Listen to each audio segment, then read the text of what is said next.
point kay Aaron kasi hindi pa kami masyadong close. And 2 points kay Tiang kasi minsan na-OA-yan na ako sa kanya.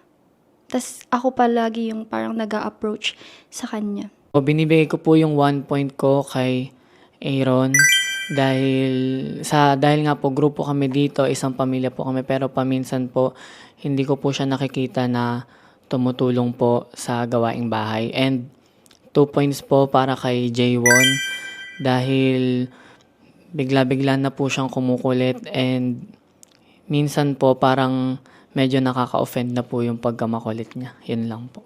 I give my 1 point kay J1 kasi sometimes OA siya. And 2 points kay Tiang kasi mas close siya sa boys than girls.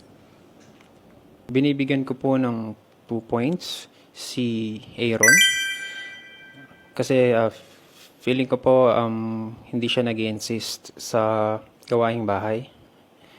At 1 point po para kay G1.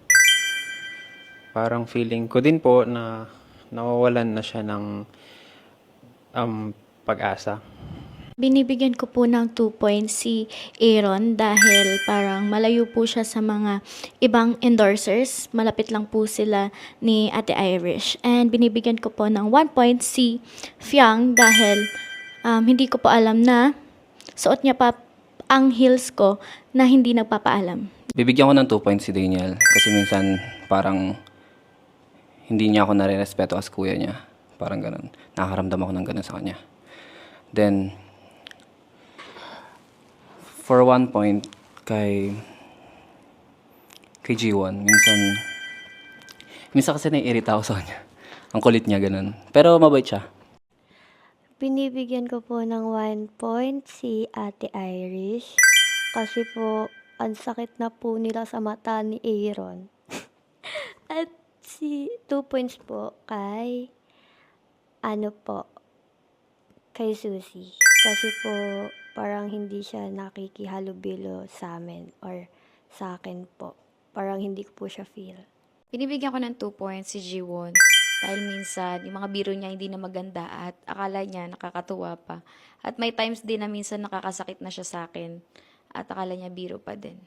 1 point para kay Susie dahil alam ko isa siya sa mga makakalaban ko dito sa loob ng our mansion house. Binibigyan ko po ng 1 point si Rain kasi po sobrang tagal na po malinggo eh. Lagpas na po sa 10 minutes. Kaya kumbaga, yung oras po namin ay nauubos po sa kanya. Second naman po, si Carl naman po. Binibigyan ko po ng 2 points dahil po, yung tinuturo niya po ako ng first day, nakakaramdam po ako ng pressure sa kanya. 1 point kay Tiang dahil sinusungitan niya ako. At alam ko na siya yung matinding makakalaban ko sa huli, kaya kailangan kong isave yung sarili ko. 2 points kay J1 dahil hindi kami magka-vibes ng konti. 1 point po kay Carl kasi ang laki po ng puwet niya. Yun lang po. 2 points naman po kay Aaron kasi maputi po siya. Yun naman po.